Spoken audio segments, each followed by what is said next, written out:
Les titres avant de décider des mesures impopulaires pour redresser les comptes, Édouard Balladur a réuni toute la journée l'ensemble des partenaires sociaux à Matignon.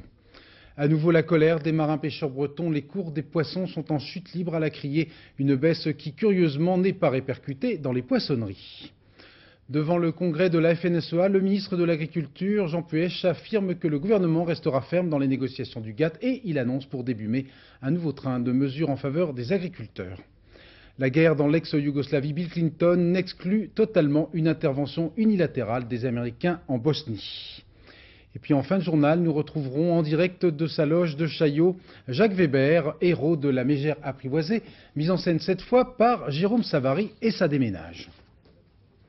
Madame, Monsieur, bonsoir. On a peut-être frôlé un drame similaire à celui de Fouriani à Valence, où un chapiteau géant qui devait accueillir ce soir un concert de Michel Sardou s'est effondré. 4 ouvriers qui achevaient les préparatifs ont été légèrement blessés. En ce qui concerne la catastrophe de Fouriani, qui avait fait, je vous le rappelle, 15 morts et plus de 2000 blessés il y a pratiquement un an, 13 des 18 personnes poursuivies pour homicide et blessures involontaires ont été renvoyées aujourd'hui en correctionnel. Précision avec Claude Sampère. Après un an d'enquête, d'investigation, d'expertise, l'affaire de Fouriani connaît aujourd'hui la fin de son premier épisode judiciaire.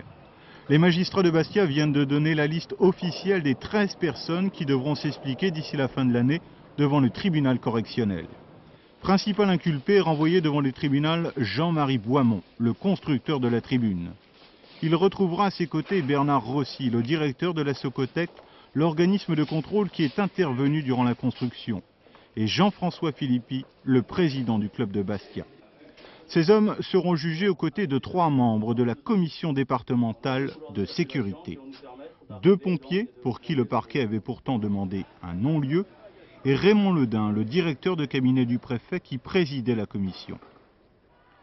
Suite à la catastrophe du 5 mai, les magistrats ont également décidé de renvoyer devant le tribunal toute une série de personnalités du monde du football, représentants du club, de la Ligue Corse et dirigeants de la Fédération française.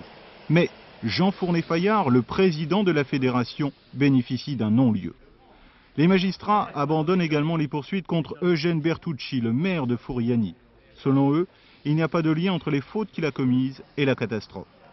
Le procès devrait normalement avoir lieu d'ici la fin de l'année à Bastia, mais les décisions prises aujourd'hui suscitent déjà de sérieuses polémiques et certains avocats devraient demander très vite la délocalisation du procès à Paris pour des questions de sécurité. Le collectif des victimes va introduire un pourvoi en cassation afin d'obtenir un procès en assises.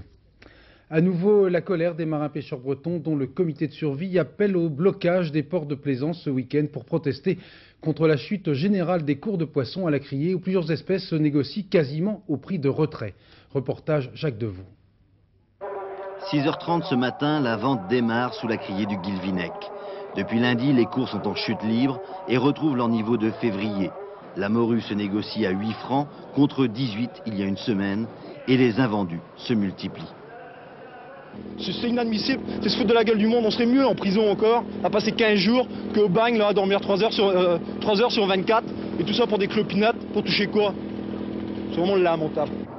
Une rechute qui n'est pas vraiment une surprise pour les pêcheurs. L'embellie de courte durée était très artificielle. Nous, on n'a jamais eu le sentiment que ça s'améliorait. On savait que la remontée des cours était ponctuelle et n'allait pas durer. Elle était ponctuelle du fait des fêtes de Pâques, d'une part, du mauvais temps en Écosse et de l'arrêt de l'importation de poissons russes par les Danois. Mais c'est obligé que ça retombe. Certes, l'État a apporté de l'argent, 3 000 francs par marin embarqué. Mais le problème reste entier. Les importations extra-communautaires massives tirent les prix vers le bas. On ne demande pas de bloquer les importations communautaires. On veut travailler avec la communauté, mais on ne veut pas de la merde qui vient d'ailleurs. La merde russe ou polonaise, n'importe quoi. On ne veut pas de ça. On n'a pas signé pour ça. On a signé pour l'Europe, qu'on travaille avec l'Europe, un point c'est tout. Mais que l'État fasse son travail, qui nous donne les moyens de travailler. Pas l'aumône, pas l'aumône. Demain, le comité de survie appelle au blocage des ports de plaisance, histoire de montrer que la détermination des pêcheurs reste entière et que rien n'a été réglé. Et bien évidemment, cette baisse vertigineuse ne se répercute pas à l'étal des poissonneries. Il y a 2000 ans, Jésus multipliait les poissons. Les intermédiaires, eux, continuent de multiplier leurs marges. Après la célèbre vache à 1000 francs, voici la lotte à 100 francs avec Alban Mikosi et Bruno Giraudon. C'est bien connu, le vendredi, c'est le jour du poisson. Les ventes sont 25% supérieures à celles observées les autres jours de la semaine. Conséquence, les halles de Rungis avaient fait le plein cette nuit.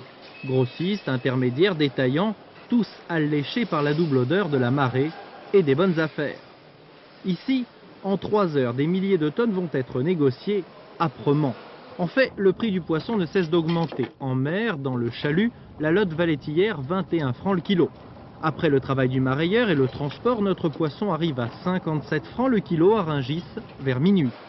Interviennent alors les grossistes qui vont assurer la distribution aux détaillants moyennant une petite commission. À la sortie des halles, la lotte est cotée à 70 francs le kilo. Il est 4 heures du matin. Dernière étape, 8h30, l'étal du poissonnier. 14 km séparent Rungis de Paris, mais le prix du poisson a eu un nouveau coup de fièvre. Aujourd'hui, la lotte entière, c'est 119 le kilo. 119 le kilo. Oui, alors, la lotte entière, on est épluché. Vous l'avez acheté combien cette nuit à Rungis? Ah ben ça, je pense pas que je dois dire ça à la télé quand même. Hein. Non mais dites-moi combien vous l'avez acheté. Mais non, vous n'avez pas à connaître ma marge bénéficiaire quand même. Moralité, en 24 heures, jolie valse des étiquettes, le prix de la lotte a été multiplié par 6. Même si son cours d'origine baisse, ce poisson reste un mets de luxe en bout de chaîne. Déjà en charge de ce lourd dossier de la pêche, et Jean Puech, également ministre de l'Agriculture, a subi aujourd'hui son examen de passage devant les congressistes de la FNSEA réunis à Versailles. Un examen toujours périlleux, surtout à l'oral. Reportage Yannick Letranchant, Yves Bard. Première grande sortie pour Jean Puech en tant que ministre de l'Agriculture. Un baptême du feu en quelque sorte, en tout cas très attendu. Bousculade de rigueur, pétitions et pancartes, mais rien de bien méchant. Quelques minutes de retard, et enfin l'examen de passage peut commencer. Pour l'instant, oui, et donc il n'y a pas de raison que ça continue pas comme ça. D'emblée, Luc Guyot donnera le ton dans son discours de bienvenue. Le ministre de l'Agriculture n'aura pas carte blanche. Vos fonctions sont trop récentes et vous n'avez pas encore eu le temps de décider et d'agir, ni donc de nous décevoir. Savourez cet état de grâce, monsieur le ministre. Monsieur le ministre a bien reçu le message. Il attaque à son tour bille en tête sur les dossiers clés. Il tenait à énoncer sans ambiguïté la position du gouvernement. Premièrement, faire preuve d'une grande fermeté, mais d'une fermeté efficace dans les négociations internationales du GATT. Ça, c'est pour la théorie. Pour la pratique, le gouvernement envisage des aides directes au secteur en crise, des prêts bonifiés et un allègement de la taxe foncière. L'ILEF Puech a réussi son oral. On a un peu l'habitude des paroles de ministre, hein, on attend pour voir, mais on n'a pas d'a priori contraire. Ah ben, il y a beaucoup de promesses et d'intérêt à la profession. Maintenant, nous attendons des réalisations concrètes. Le dialogue est désormais rétabli, mais seuls les résultats empêcheront la colère de gronder à nouveau dans les campagnes. Édouard Balladur, qui n'a pas caché son intention de demander des sacrifices aux Français, a tenté aujourd'hui de jeter les bases d'une solution aux problèmes sociaux et particulièrement à celui du chômage, en réunissant à Matignon tous les partenaires sociaux et les 7 ministres concernés. Premier bilan de ce premier tour de table avec Léo Lamberton. C'est peut-être ça la méthode Balladur, apprendre aux syndicats et au patronat qu'on peut parler de problèmes graves sans s'envoyer les vers à la figure. Résultat, la conférence de Matignon, que certains prédisaient interminable, s'est achevée à 18 h et la plupart des partenaires sociaux étaient encore sous le charme. Je sors de cette longue réunion avec une confirmation que je vous révèle tout de suite. Monsieur le Premier ministre est un homme courtois, affable et intelligent. Il a quand même été fait d'un tour de table sans qu'un seul gros mot ait été prononcé, ni qu'il y ait eu d'accrochage entre les délégations, qu'elles soient patronales, syndicales ou syndicales entre elles. Vous connaissez tous les réserves que nous avions sur une journée comme celle-ci, que nous avions qualifiée de grand-messe. Eh bien, au risque de décevoir, nous changeons un petit peu de position, en ce sens que cette journée a été fructueuse. Satisfaction donc presque générale, à une exception près. Cette réunion avait, paraît-il, pas d'objectif précis. En tout cas, ce que je peux dire, c'est qu'elle n'a pas de résultat. En fait, pendant 8 heures, Édouard Balladur et 7 de ses ministres ont surtout écouté les propositions du patronat et des syndicats sur 2 thèmes, l'emploi et la protection sociale. Moment fort cet après-midi, le Premier ministre leur demande à tour de rôle de dire quelles mesures d'urgence ils prendraient en priorité. C'est la relance de l'économie qui est revenue plusieurs fois. Mais là où certains se sont sentis frustrés, c'est que si Édouard Balladur a écouté leur avis, il s'est réservé le droit de décider seul et plus tard. Je me suis engagé à l'écouter. D'ailleurs, c'est ce que j'ai commencé à faire aujourd'hui, que les ministres ont fait avec moi. Ensuite, nous allons avoir, comme je vous l'ai expliqué, d'autres discussions avec eux.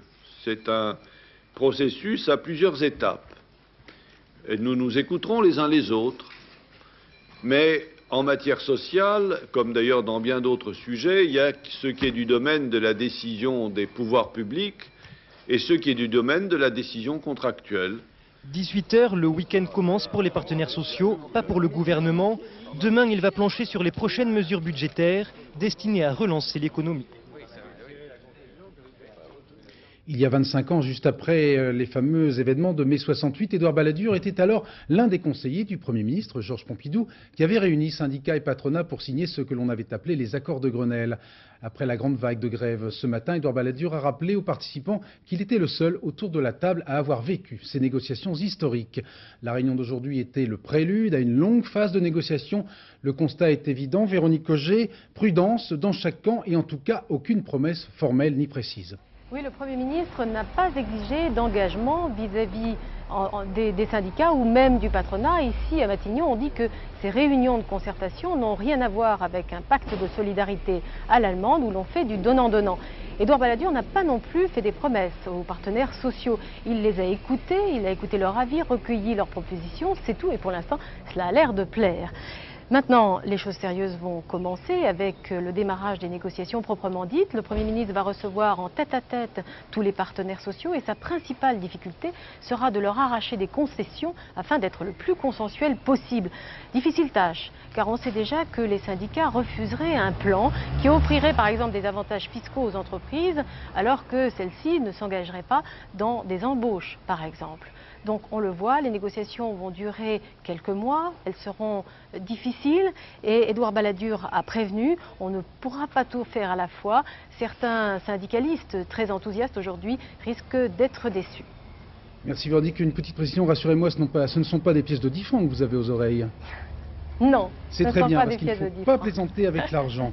Précisément après la Bundesbank, la Banque de France a annoncé à son tour aujourd'hui une baisse d'1/4 de point de ses 2 principaux taux d'intérêt. Dans la foulée, les principales banques de dépôt ont annoncé la baisse de leur taux de base bancaire. Jacques Chaban-Delmas, député maire de Bordeaux depuis la fin de la guerre, a annoncé aujourd'hui au cours d'une conférence de presse tenue dans sa résidence secondaire du Pays Basque qu'il abandonnait temporairement la mairie de Bordeaux pour raison de santé. Vous pourrez entendre l'interview de Jacques Chaban-Delmas dans notre édition de la nuit. Nouvelle réunion demain du comité directeur du Parti socialiste, 3 semaines après la prise de contrôle du parti par Michel Rocard. Celui-ci va tenter demain de recoller les morceaux, comme l'on dit, et cela ne s'annonce pas facile. Les amis de Laurent Fabius menacent en effet très sérieusement de bouder cette réunion. Quel est l'état d'esprit des supporters de l'ancien premier secrétaire? Début de réponse avec ce reportage de Roland Sicard et Maryse Richard chez des militants fabusiens dans un quartier de Marseille. Soirée studieuse à la section socialiste d'Andoue. Au PS, ils sont comme ça. La défaite ne les décourage jamais vraiment. Les bons élèves du socialisme sont repartis au travail. Et pourtant, ils ne sont pas vraiment contents. Surtout ici, où les amis de Laurent Fabius tiennent les commandes, la prise du pouvoir à Paris par Michel Rocard a laissé des traces. Je pense qu'on n'avait pas besoin de ça au lendemain d'un échec très cuisant qu'on avait ressenti. Cette prise de pouvoir a été, pour moi, c'était un état de siège. J'ai presque eu honte pour la première fois de ma vie d'être socialiste. À la suite, les mots sont durs, preuve que chez les Fabiusiens, la pilule sera difficile à passer. Les états généraux, pourquoi pas, mais plus d'un militant est sceptique. On veut bien donner la parole maintenant aux militants, parce qu'on se souvient qu'il y a des militants. En 10 ans, on les a ignorés complètement. Les sections vivotées étaient à la merci ou en tout cas au service d'un homme ou d'une ambition politique. C'est bien, mais on voit le résultat. Donc. Et pourtant, si on leur demande encore leur avis, les militants le donneront, ce ne sont pas les idées qui leur manquent. Et moi, il me semble personnellement que je crois que les grandes bandes auraient dû tous partir. Tout balayer, tout recommencer, tout repenser. on est des gens de gauche et j'ai l'impression que les dernières années, on n'a plus mené une politique de gauche.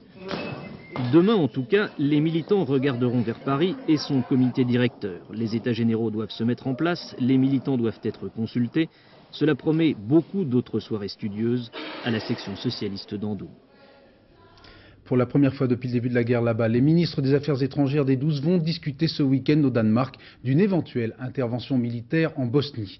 Je vous le disais en titre, le président Bill Clinton a annoncé tout à l'heure qu'il définirait dans les prochains jours sa nouvelle politique au sujet de la Bosnie, tout en soulignant qu'il n'était pas question pour l'armée américaine d'une action unilatérale sur place. Rien n'est plus cruel qu'une guerre civile, on en a eu malheureusement une nouvelle preuve avec des images rapportées par la télévision britannique d'atrocités dans un village proche de Vitesse. Commentaire Philippe Rochaud. Pour les casques bleus de Bosnie, l'horreur fait partie du quotidien. Ces soldats britanniques en patrouille à l'entrée du village de Hainichi apprennent de la bouche des combattants musulmans que 400 personnes auraient été tuées ici par les Croates. La patrouille du colonel Stewart va alors se transformer en descente aux enfers. Les 2 tiers du village ont été détruits, le minaret de la mosquée est plastiqué, les maisons brûlées. Les casques bleus britanniques découvrent une famille entière carbonisée. On l'avait enfermée chez elle avant de mettre le feu à la maison. Le père et le fils ont voulu empêcher qu'on enferme la mère et la fille. Ils ont été abattus et brûlés avec elle. Qui a fait ça ? Demande le colonel Stewart aux Croates. Seule réponse de l'homme, avez-vous la permission du commandement croate pour être ici ? Le représentant de la communauté européenne, Jean-Pierre Thébault, est effondré, mais pour un village comme Hainichi, où ces crimes sont révélés aux yeux du monde, combien d'autres, dans la Bosnie en guerre, gardent encore leurs secrets ? En Russie, plus de 100 millions d'électeurs sont appelés aux urnes dimanche pour un référendum aux contours juridiques assez vagues et que Boris Yeltsin a transformé lentement mais sûrement en plébiscite. Chaque camp dramatise bien sûr les conséquences de ce vote et chacun fait feu de tout bois, notamment les partisans de Boris Yeltsin qui diffusent, vous le voyez à la télévision, des dessins animés pour inciter les Russes à envoyer au trou les anciens communistes. Et quand je dis au trou, ce n'est pas une formule.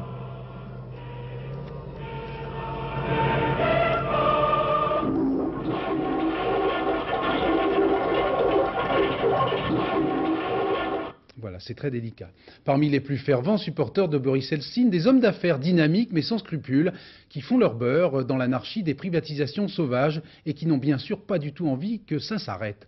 Portrait signé de notre correspondant permanent, Marcel Tria. Les petits pains de la privatisation, ou plutôt les baguettes. Une denrée jusqu'ici totalement inconnue du russe moyen et qui vient de faire son apparition sur le marché.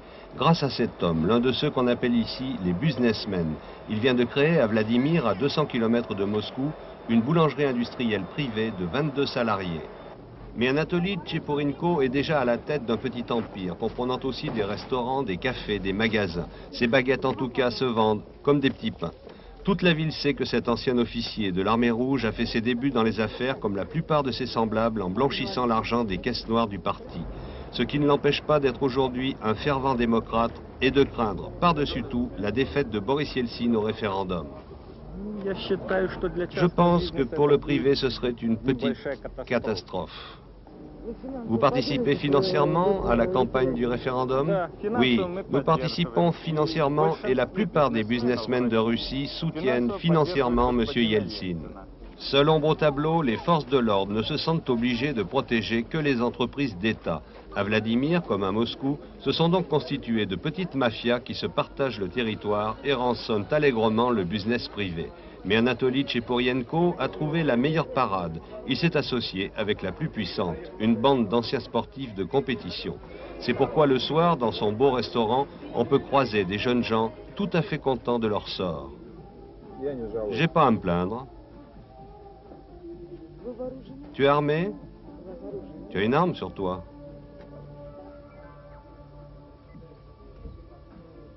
Je préfère ne pas répondre.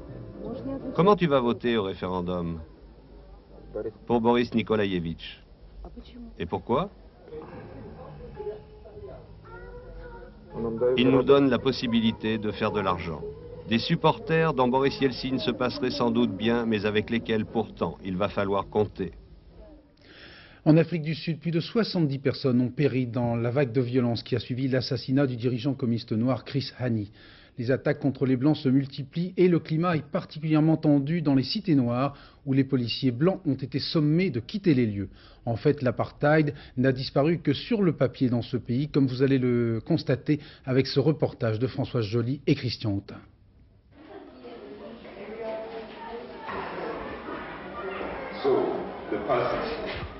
Voilà le passage d'une salle de cours à une autre. Et dans ce collège de Soweto, depuis bien longtemps, plus rien n'arrête la pluie, le vent, le froid et même le soleil. Plus d'électricité depuis 3 ans, et quand les élèves sont là, ce sont les professeurs qui manquent. Alors elles s'occupent, passent leur temps à combattre l'ennui. Les professeurs, ils viennent le matin, mais pas l'après-midi. Pourquoi? Je ne sais pas. Quand les enseignants sont présents, ce sont parfois les étudiants qui ne viennent pas. À cet endroit, il y avait 6 salles de cours. Elles ont brûlé en 1985 et n'ont jamais été reconstruites. Dorothée, elle, est professeure d'anglais. On ne peut pas appeler ça une école. On ne peut pas enseigner ici dans ces conditions. C'est impossible. Pour ceux qui grandissent dans ce chaos, Soweto parle déjà de génération perdue. Alors dans ce collège, parmi les plus âgés, on ne veut plus entendre parler des négociations entre le gouvernement et l'ANC. On est toujours dans un régime d'apartheid. Regardez cette école aujourd'hui. Regardez dans quel état elle est. Si vous allez dans la ville, vous verrez la différence entre l'école des Blancs et la nôtre. La seule chose pour remédier à tout ça, c'est de se battre. Ils ont tué notre leader. La seule chose qui reste à faire, c'est de frapper à notre tour. Rien n'a changé. C'était comme ça avant, c'est comme ça depuis la libération de Mandela. Il n'y a rien de changé. À Soweto, un enfant sur 2 n'est pas scolarisé. Et au collège secondaire de Lingiwe, le sentiment le plus partagé depuis des années, c'est d'être oublié. L'association Droit de Cité organise en ce moment à Colombes, dans la banlieue parisienne, la 3e édition de Point commun, Point comme Point. Il s'agissait d'un stage de boxe précisément qui réunit environ 200 jeunes habitants des quartiers difficiles. Reportage Dominique Torres, Christian Leroux. Petit Caïd prend son pied en faisant rimer coup de poing et coup de cœur. Durant une semaine, ces 300 jeunes vont faire le coup de poing en passant de l'attaque désordonnée au combat réfléchi. La boxe est un prétexte, hein, comme peut l'être le rap, la danse. En fait, un prétexte parce qu'il mobilise les jeunes et qui permet en fait de les guider vers d'autres buts, des buts plus éducatifs. Les organisateurs de ce stage sont partis de la réalité des jeunes en général et de ceux des cités défavorisées en particulier, l'amour du combat. En leur enseignant à maîtriser une technique sportive, il leur permet de se valoriser et de trouver plus facilement leur place dans la société. De rentrer dans une structure où on s'entraîne régulièrement, qu'on a des camarades d'entraînement, des partenaires, des entraîneurs, on reprend confiance et on a envie de faire des choses positives. On prépare la boxe, c'est ça? Ouais. Qu'est-ce qu'il y a de bien dans la boxe? Des coups. Ouais. C'est cool quoi. Les gants. Les gants? Manque-moi les gants. C'est ça qui est bien, c'est ça? Ouais. Là où on s'attend à trouver uniquement des petits durs, on découvre des jeunes filles en fleurs et en gants de boxe. On se sent plus sûr. Vous voulez dire que vous pensez que vous pouvez vous défendre? Plus en sécurité, oui. Même sans penser ça, on a moins peur déjà. Des invités inattendus, 2 policiers de Colombes, un moyen de renouer un dialogue. Il faut casser la gueule aux gens dans la rue. Non, je vous dis que la plupart des gens y croient. Une discussion animée qui aura peut-être permis de faire tomber de part et d'autre des préjugés. Là, tu vas rentrer dans la police? Pourquoi non? En effet, à cet instant, tout semble possible. En tennis, à l'Open de Monte-Carlo, parcours sans faute pour l'unique survivant du camp français, Cédric Pioline, qui s'est qualifié cet après-midi sans problème pour les demi-finales en battant le Suédois Svensson. Alain Escoubet. Depuis le début, c'est vrai qu'il a fait un exploit. Hein. D'abord, Corda hier un 6-0, le sortir, Corda, c'est pas un mauvais joueur. Je trouve que vraiment, il étonne. Il étonne. Il étonne au service. 32-15. Et il étonne dans sa manière de construire les points. Cédric Pioline, qui court après les performances depuis l'an dernier, a su aujourd'hui comme hier contre Corda s'assurer la maîtrise du terrain et imposer une cadence élevée à son adversaire.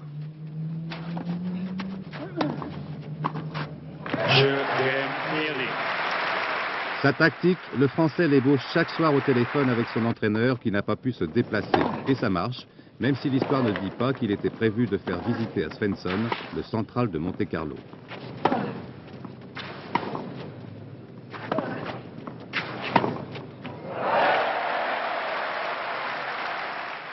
« 6-3, 6-4 en 1h30, ça va devenir difficile pour Georges Goven dans ses choix pour la Coupe Davis. »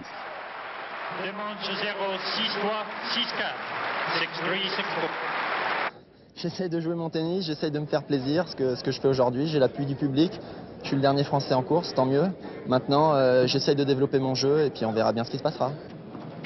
En attendant demain une demi-finale contre Edberg qui sera sans doute plus délicate, voici le point du jour. Il sera marqué par Svensson, mais on n'est ni chauvin ni jaloux du moment que c'est beau.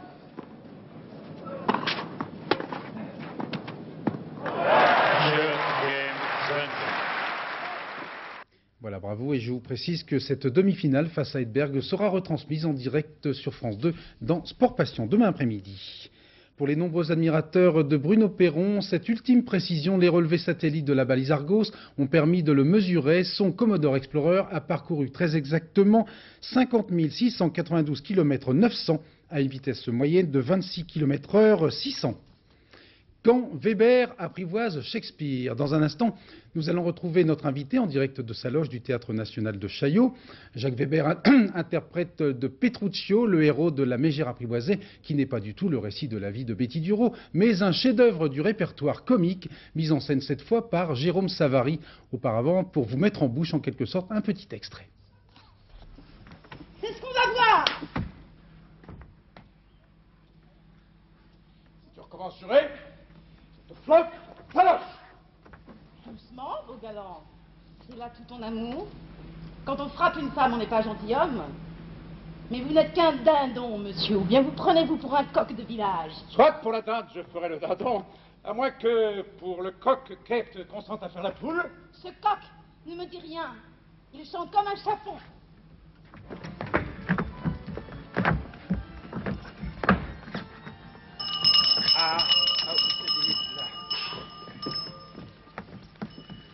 Ah, vous êtes bienvenu, monsieur. Cependant, je viens mal. En tout cas, vous ne boitez pas.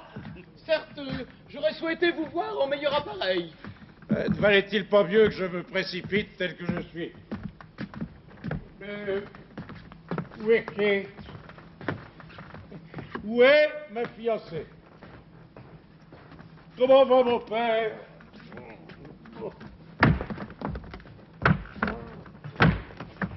Et vous tous, vous me semblez renfrogner.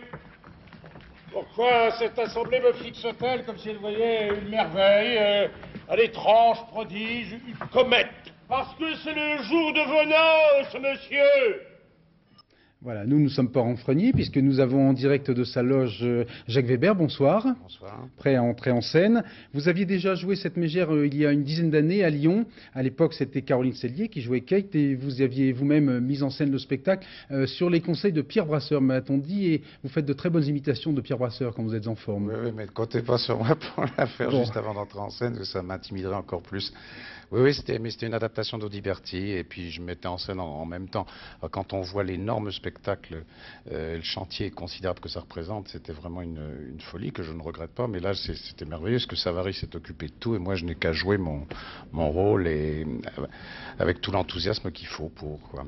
Alors précisément au générique, on a vu, il y a un cheval, un percheron, il y a également 5 lévriers anglais, 2 chiens de village, et au générique, le responsable des cascades, c'est rare pour un spectacle théâtral.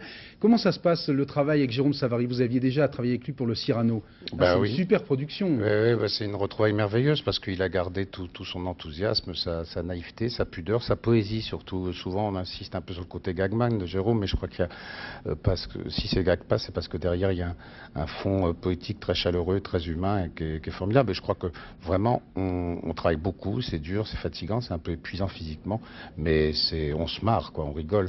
Et je crois que si les gens ont du plaisir à être en scène, c'est ce qui se communique à la salle. Et en plus, c'est vraiment un des thèmes essentiels de cette Mégère apprivoisée. C'est d'une folle gaieté, c'est d'un plaisir de vivre absolu, quoi. Voilà, il faut rappeler que c'est une pièce éminemment comique. Le mot de Shakespeare, le nom de Shakespeare. Oui, ça se voit pas sur ma tête là maintenant, mais c'est comme je rentre dans 5 minutes, je suis un petit peu à gaga, quoi. Alors, est-ce qu'on peut dire un mot tout de même de Kate, de votre future femme, qui est Christine Boisson? Il y a une affiche, je ne sais pas si on va la voir, qui est extrêmement expressive. Voilà. Oui, mais elle ne traduit pas tout à fait le thème, parce que je m'empresse de dire que ce n'est pas une pièce où il s'agit d'un espèce de macho qui dompte une jeune femme. Je crois qu'au contraire, c'est une pièce d'amour. C'est l'histoire d'un magnifique coup de foudre entre gens libres, qui en ont marre d'une société un peu où ils s'emmerdent, où ils réclament à tout prix leur indépendance et que le bonheur de vivre soit accepté dans son entier. Et je crois que c'est une femme non pas qui est soumise à la femme, mais qui est totalement libre d'aimer comme elle le souhaite, et par là même qui accepte parfois de se soumettre, mais par amour, uniquement par amour. Voilà, merci beaucoup Jacques Weber, vous avez très bien parlé de votre pièce, donc je rappelle, mise en scène par Jérôme Savary, c'est au Théâtre National de Chiaou. Ça me fera du bien. Oui, jusque jusque, je sais pas, fin juin, je crois, là je sais plus les dates, je sais plus. Et bon courage pour ce soir. Merci, à bientôt. Après les 5 dernières minutes, le bouillon de culture de Bernard Pivot, vers 22h30, vers 23h45, le tout dernier journal, en compagnie de Philippe Lefebvre. Bonne fête aux Georges et précisément à mon petit papa. Dans un instant, la météo, un samedi variable et instable, un peu à l'image de Laurent Romeshko. Demain, dès 13h, vous retrouverez Petit Lapin, alias Hervé Claude. Avec ce prénom, il va sûrement se faire une longue carrière dans cette maison. À très bientôt. Bonne après-midi, bonne soirée et bon week-end.